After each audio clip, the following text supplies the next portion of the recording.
Welcome to the People's Forum. I'm your host, Kwame Innes.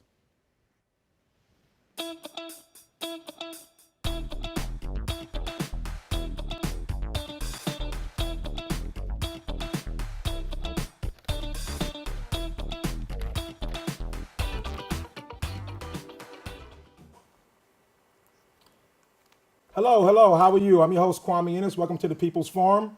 Today I have an exciting guest, Booker G's, locked up and put away, author, friend, father. Welcome to the show, man. I'm glad to have you. Thank you so much. It is a pleasure to be on your show. Looking forward to it. We were at a funeral service for one of our coaches who passed a few months back, and he told us about the book, and I saw the hat and had a bunch of questions. And Right. when he told me about what he'd actually written down, like his Mm-hmm. life's work, after 10 years of working as a counselor in youth detention, youth incarceration, Right. I said, man, I've got to have you on this show. So I'm glad to have you. Definitely so. I'm glad you're here, man. No doubt. All right, Oh, man. all right. So tell us all about, how did you get into, first of all, youth incarceration? Tell us a little bit about what journey brought you there, because I know you attended Delaware State after high school. Right. Just tell us about that journey. Well, basically, I went to Delaware State to pursue a fashion merchandising degree, which I got. And once I came out of there, I started working within the music industry, working as a stylist, dealing with different record labels, doing work projects with them. And what happened was, through that experience, I got an opportunity to work for an urban wear company that was in California called Rego Sport that sent me out there. I also got an opportunity to go to China and Taiwan to source the fabric. So I was really wrapped up in becoming a clothing designer. Came back to New York after that experience, and at the time, I was married and I opened up a store with my wife, and we opened it up in Harlem on 116th Street. And everything was going fine, but then things didn't work out personally with us, and I had to make a choice. And being at the time that I was a father of 2 children, it was important that I kind of provided them the things that they needed to pretty much not neglect their needs as children. And that's when I made the decision to become a juvenile counselor, because Family first. Family first. Dreams and aspirations I second. had to put it aside at the time. Exactly, Absolutely. I understand. Youth incarceration, juvenile justice is a nationwide, well, a worldwide problem according to statistics, but nationwide, we here in the U.S. incarcerate our youth, and by youth we're talking about anyone under the age of 16. It's been my experience that under the age of 16 you're considered a minor. 16 and above, they'll put you with the adults. Am I correct? Yeah, but they changed that recently. What they're working towards moving the 16 to 17-year-olds to their own youth facility, which happened to be mine where I worked at the time, which is the one Horizon. They've changed that to the facility that they're going to use for the 16 and 17-year-olds. Okay, and for the dinosaurs who remember Spofford on Spofford Avenue in the Bronx, Right. that's closed now. That's closed, been closed since 2011. Okay, all right. And what facilities are in New York City right now? Well, let's go back, because one of the reasons why they closed Spofford was because of demands from the community, because they didn't like it, because of the stigma and the reputation that it had for abusing the young teens that were locked up at the time. And when they closed, When you say abuse, do you mean at the hands of guards or administration or other? the hands of the guards, and then the violence that existed between the residents themselves that were locked up. All right. But the one that I worked at was Horizon, which is located on 3rd Avenue in the Bronx. Yes. And then the other facility is Crossroads in Brooklyn. Those are the 2 that are open now. Okay, all right. And they house generally what type of population? How many? It could be anything under 85, maybe, residents in that setting, but I think at this point they're lower. The numbers are a lot lower right now. But at the time when I was working there, when I started working there in 2005, we had full capacity, so it was like about 85. And for our audience out there who may not be familiar with what these facilities look like, they are not youth summer camps. They actually look like prisons. If you focus on our monitors, we can cut to a couple of photos right now. Can you just describe to them what they're seeing? Basically, these are young men that are locked up, and they're probably going throughout the facility in transit. The responsibility is for them to make sure that they have their Could hands we behind bring their that back. first picture back? There's something very important. Now, as a matter of fact, Yeah, something very important I want to point out.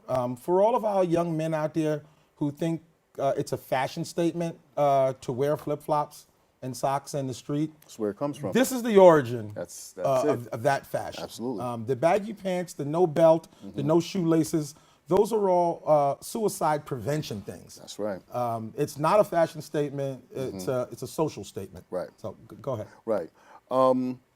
Usually, the young men are always made to keep their hands behind their back to prevent any incidents that could occur between them. What you're seeing here, you're seeing a difference in uniforms. What's the difference in uniforms? I don't, this image isn't, because where I work, they actually went from the jumpers to polo shirts Well, and pants. I can clearly say without a shadow of a doubt that this is a classification thing. The red jumpsuits that you see, they all say juvenile. The orange jumpsuit, OPP, inmate. That young man has probably been convicted and probably going to be separated. That's a possibility, absolutely. Yeah. Absolutely. And this setting is pretty familiar to me too, because usually when I'm transferring the young men from one part of the facility to the next, it's important for them to stand in one line, size order, make sure One their line hands against the wall? Well, normally pretty much to the wall as close as possible. These young men look like they're coming from a classroom, and they're made to keep their hands behind their back. When I first started, we did have them in jumpers. And they don't no longer in jumpers. I'm glad you mentioned classroom because they're children, because they're generally under 16 years of age, they're still required to go to school. Yes, they are. So they take math, science, history, Right. everything that they normally take in high school, they take at the facility. Right. Right. The unfortunate part is, though this is our most vulnerable population, we spend more on them when they're in that situation than in prevention before they get to that situation. That's a bigger problem. And I never really experienced working in the school setting, but it's extremely difficult for these young men to get a really decent education when you're dealing with people constantly, possibly assaulting you or throwing things around or being interrupted while the teacher's trying to teach class. So it's not a normal school setting. Okay. Do me a favor. I want to cut to the book Okay. while we're here. Can you Yes, indeed. hold the book up? And we're also going to put it on the monitor, possibly. Tell us about it. I'm proud of you. I love it. I love the design. I love everything about it. The whole purpose of writing the book was to basically show, if you look at the image of the book, it's kind of like a spiral staircase going down, and then you have the balancing beams, and then you have the actual noose being held by the hand. And I mean, this kind of, in my opinion, reflects what is actually going on, is that, you're in this experience, you're living or you're working in this environment, and you become just as institutionalized as the young men in the setting. Question: why is that scale always out of balance? Every time I see it, no matter. It kind of represents, I guess, good and bad and positive and negative. One can be up, one can be down, and that's kind of how life is. So When I look at it, it always says to me that you're not guaranteed to get a fair shake. Oh, without a doubt. Without a doubt. In case many people don't realize it, our criminal justice system for people of color, people that don't have disposable income, people that don't have influence, is a scary, scary place, because once you get into it, it's like a maze that never lets you out. And that's kind of the whole philosophy behind the book, is that these children or these young people are locked up in this facility, and once they come in there, they're treated like they're inmates. So it's not like we're really in a position of rehabilitating them. It's almost like we're preparing them for the next step, which could be a Rikers, and that's the unfortunate part of it. What kind of home do these kids come from? It's various homes. I mean, normally they're coming from really broken homes to a certain degree. I think also for me, working in this setting, I grew up in a single-parent household, so I was raised by my mother. Unfortunately, my father passed away when I was at a very young age. So I grew up without a father, and I think that watching these young men try to find their ways, a lot of them gravitate to gang activity because they have a stronger sense of family within that setting than what they come home to. And that's kind of what was going on with me and working with them at the setting. Is it safe to say that many of these kids in the facility have either an older brother or some close immediate family member that's currently incarcerated. Could be mom, could be dad. That's actually a true fact and a true statement. A lot of them sometimes are there because, I mean, when you read the book, you'll read of certain instances where I've actually pointed out how some of them are there because they've taken the rap for a family member. And, you know, it's something you don't want to be considered a snitch, so you kind of just, you know, hold down, I guess, what it is that the family member was accused of and say that you did it. Well, in case you guys don't know, the sentence for a juvenile 15 and under, or 16 and under versus an adult, you know, can be night and day, especially if you're talking about a violent offense or a hand-to-hand drug sale or, Right. or a stolen vehicle or some sort of an assault. As a 15-year-old, you could end up with a trip to family court, Right. you know, maybe a couple of months custodialized and then some sort of supervision with some sort of counseling. Whereas as an adult, you know, you could end up, you know, on Rikers Island for as many as 3 years, as we know the Khalid Browder story. Exactly. Exactly. That's a fact. But I mean, I think for me, you know, the purpose in writing the book, see, I was working in an environment where I felt like I wanted to say something, and I really wasn't in a position to do that because I could lose everything. It was almost like the blue shield, like a police officer, where there are things that go on in this environment, and it's important for us to not talk about it. So I felt like the world needed to know exactly what goes on within this setting, and hopefully we can work towards juvenile justice reform and start changing some of these rules. For those who don't know, give us what's a day-to-day from wake up in the morning, 6 a.m., give us a day-to-day, wake up, lunch, school, after activity. How does that work? Well, I know the day starts out with them getting up, depending on whether or not they have a court date. Usually the residents that are there that have court, they'll be woken up earlier. Sometimes they'll be taking the breakfast and then they'll go to breakfast before the rest of them go down because they're in their court clothes, and you don't want that situation to develop because then there's a whole bullying system that exists in that setting too, because these young men are looking at who has certain things on. Okay, he's got a bummy pair of jeans on, or he doesn't have any clothes, so you don't want that to interfere with these kids going to court. So they'll eat first, and then the rest of them will come down and eat. And then if they have school, they'll start going towards school. Then when school is over, I worked the 3 to 11 shifts. So when I got there, they were just coming from school. And what would happen is that in that setting, these young men would come out into a day area and they would sit down, and I would give them like a 15 to 20-minute rap session and explain to them what is expected of them for the day, how was their day, are there things on their mind that they want to get off their chest? What are the issues? And then we would start off with that. Then, you know, if there's rec time, they'll go to the gym, or they'll go to some art activity. Then they'll go to dinner. Then they'll come back. Then technically they'll prepare for showers and end their day. Okay. Was there on-the-job training for this? Where did you get the insight? I mean, you know, when you go into the training class, the whole description of a juvenile counselor, you're assuming that you're going to be at a desk working with a young man in that setting. But then once you go into training, you realize that these residents are kind of treated as hard criminals, and we're almost made to treat them like we're correction officers, but technically we're juvenile counselors. And human nature is that, you know, you start to have an affection for young people because you see the dreams and aspirations that they have for themselves, and you don't want to stifle that. But in that setting, we were cutting off their wings, and they really didn't get an opportunity to develop right. Okay, all right. We're going to take a brief break, PSA announcement, pay some bills. When we come back, we're going to deal with some of the different conditions that these young men are going through, whether it's mental illness, homelessness, literacy, physical or sexual abuse, and the parenting thing, whether they're being raised in a foster care situation by grandparents or extended family. So we'll be right back. Thank you very much.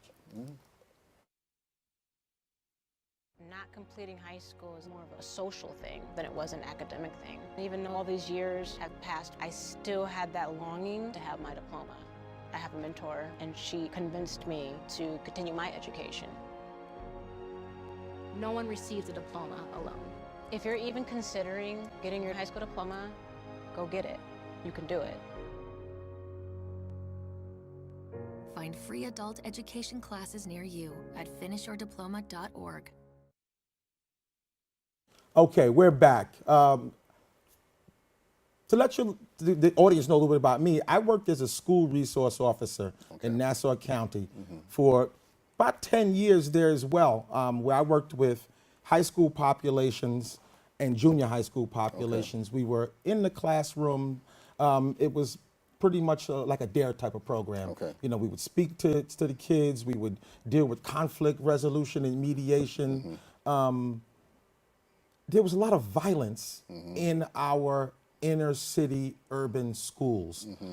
The fear of being shot, slashed, jumped by, whether it was a gang or a number of other kids, whether they were from your neighborhood or not, was a very, very real thing. And all of these things seem to play out in school.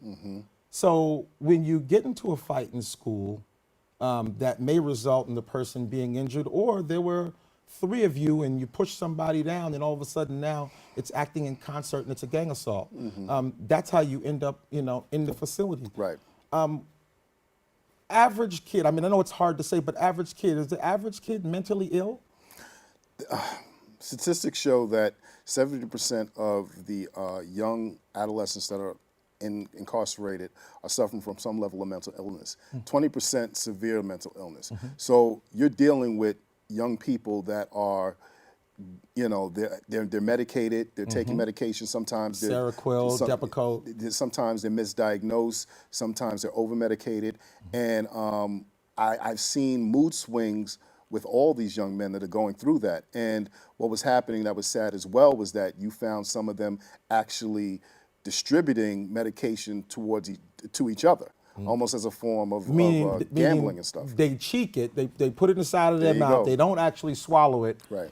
5 or 6, 10 guys, a group of guys get together enough of these things, and now they put them together in a cocktail, which could be lethal to use as a recreational drug. Yeah, listen, I've seen something as crazy as these young people take Bengay and get lifted off of rubbing it on their eyes.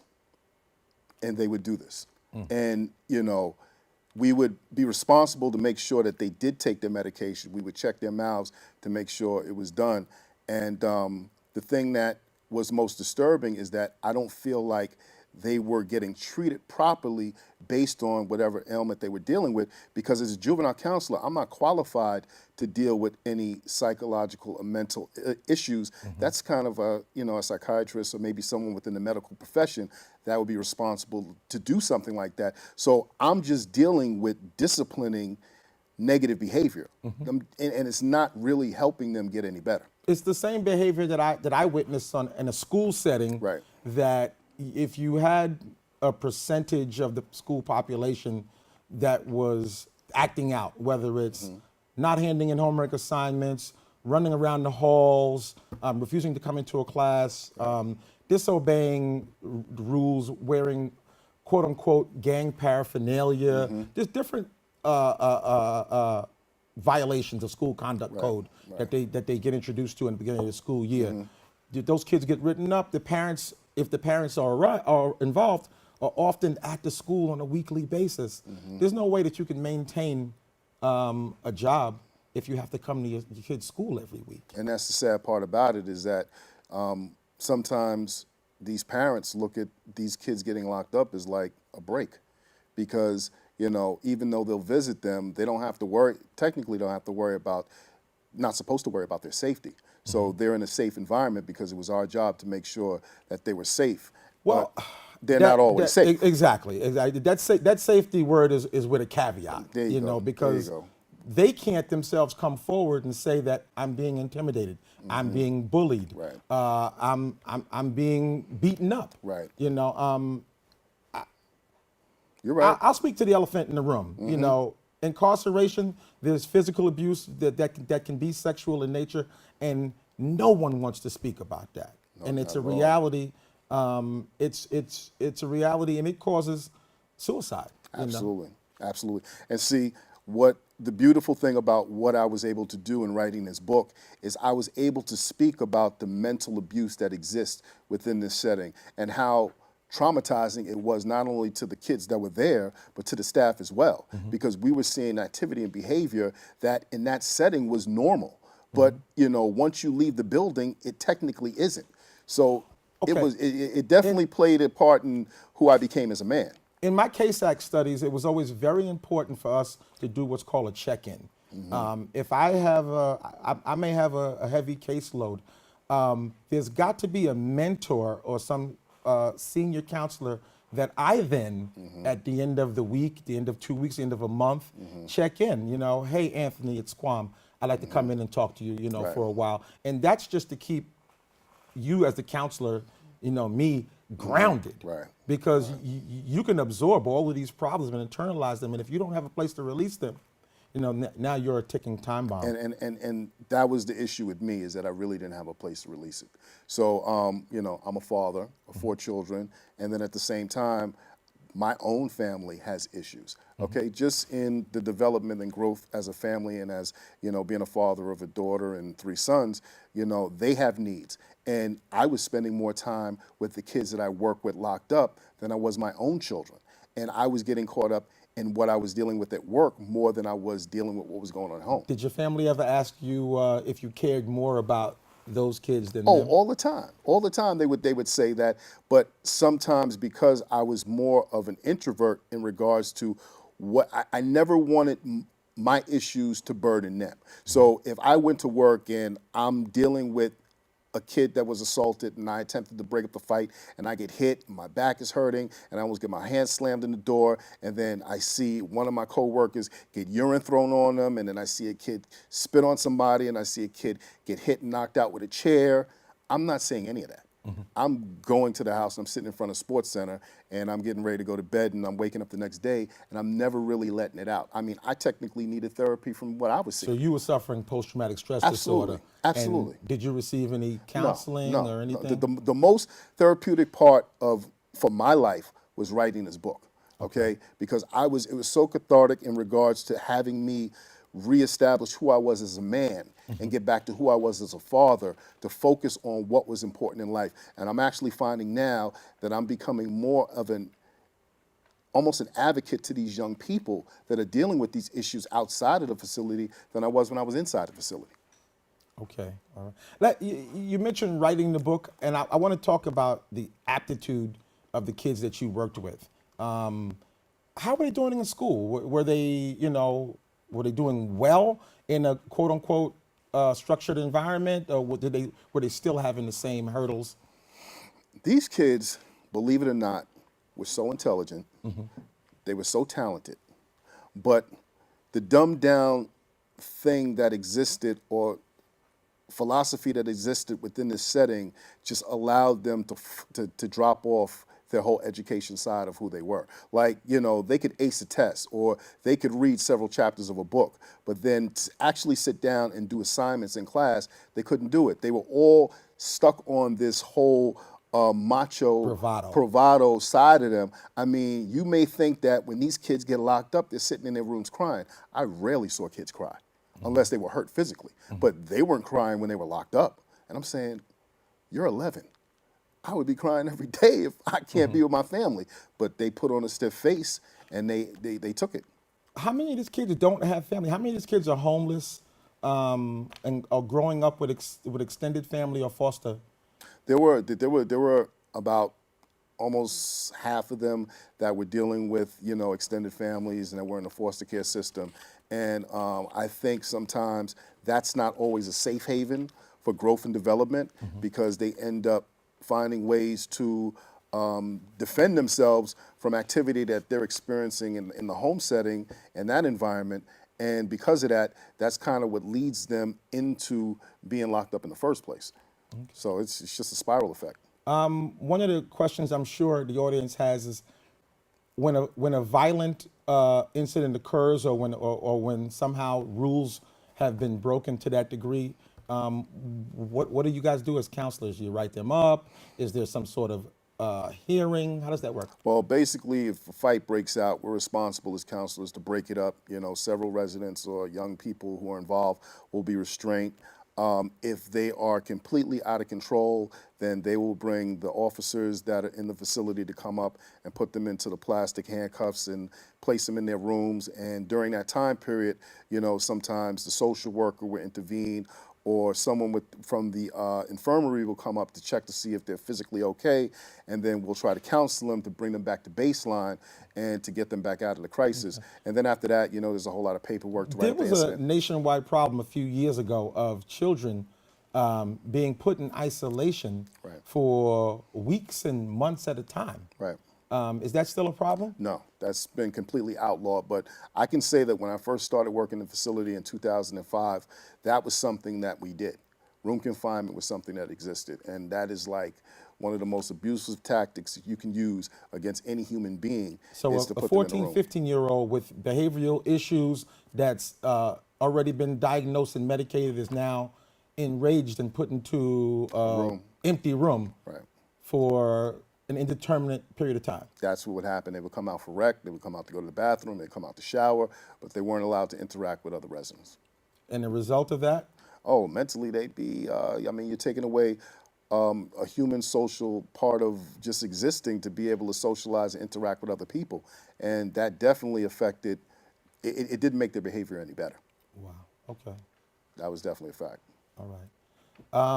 This has been a fantastic show. I want to have you back because I want to get more into this book. I want to bring you back for a second sitting where I just let you rip. I'll just let you go chapter by chapter by chapter and tell us all about your experiences. Okay, and the book is available on Amazon, my website, lockedupandputaway.com, and you can find it in Barnes & Noble. All right, Lupa, Locked Up and Put Away, Booker G's, thank you for coming. It was Thank you, my fantastic brother. It's to a have pleasure. you. Absolutely. Fantastic. Kennedy Appreciate it. Knights. That's always for life. Red Rage.